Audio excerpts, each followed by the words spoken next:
ketua lanun di lautan ni. Okey. Ini bukan lautan, ha? Assalamualaikum warahmatullahi wabarakatuh.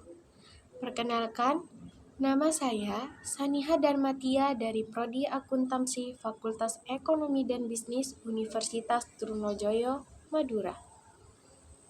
Di sini saya mau menjelaskan implikasi yang terjadi akibat kenaikan UKT yang tinggi. Uang kuliah tunggal atau UKT yang merupakan suatu biaya yang harus dipenuhi oleh seorang mahasiswa di perguruan tinggi.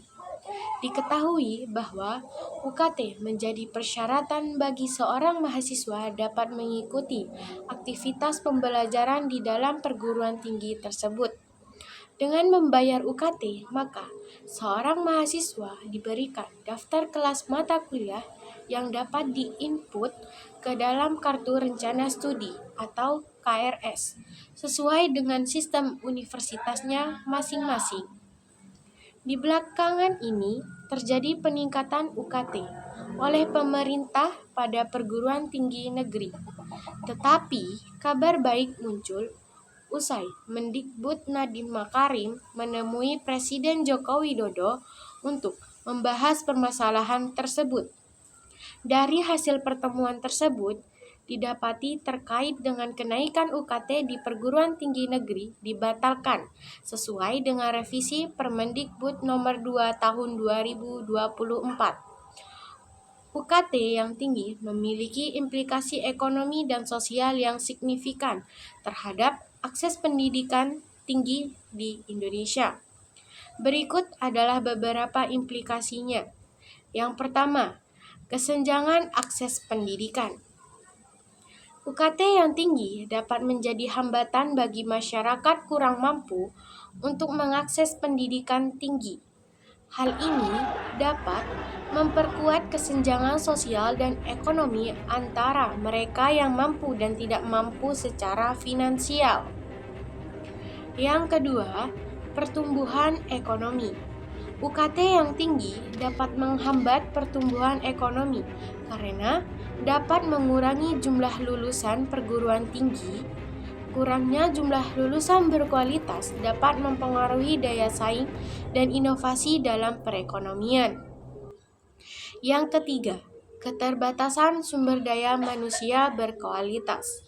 Dengan UKT yang tinggi, potensi sumber daya manusia berkualitas yang dapat berkontribusi pada pembangunan ekonomi dan sosial Indonesia dapat terbatas. Hal ini dapat menghambat kemajuan negara dalam berbagai sektor. Yang keempat, kesenjangan sosial ekonomi di masyarakat. Hal tersebut akan menimbulkan kesenjangan sosial ekonomi masyarakat terlihat jelas. Di antara masyarakat akan timbul pemikiran bahwa seorang yang bisa berkuliah hanyalah orang kaya dan tentu hal tersebut akan berdampak buruk terhadap mentalitas individu. Kesenjangan yang akan menyebabkan seseorang akan berpikir bahwa mereka memang ditakdirkan seperti itu dan tidak ada usaha untuk keluar dari kondisi tersebut. Yang kelima, keterbatasan akses ilmu pengetahuan. UKT yang tinggi dapat menghambat akses masyarakat terhadap ilmu pengetahuan dan penelitian. Hal ini dapat mempengaruhi kemampuan masyarakat untuk berkontribusi pada pengembangan pengetahuan dan teknologi.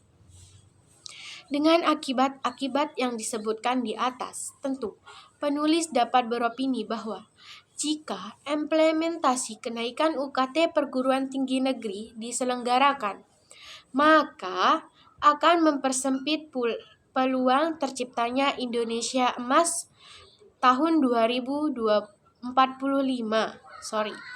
Tingkat wawasan dan keterampilan individu yang sempit, pengangguran merajalela hingga kemiskinan yang menyebabkan Indonesia ini tidak akan mendapatkan titel emas tersebut karena kondisi warga negaranya yang tidak dapat bersaing dengan negara-negara lain dan Bidang kehidupan seperti ekonomi yang tidak menunjukkan kondisi stabil.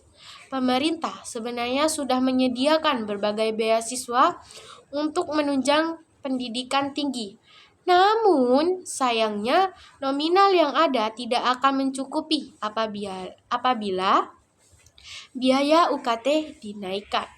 Dengan demikian, penting bagi pemerintah dan lembaga pendidikan untuk mempertimbangkan dampak dari UKT yang tinggi terhadap akses pendidikan tinggi di Indonesia dan mencari solusi untuk meningkatkan aksesibilitas pendidikan bagi semua lapisan masyarakat. Cukup sekian yang dapat saya sampaikan, kurang lebihnya saya mohon maaf. Wassalamualaikum warahmatullahi wabarakatuh.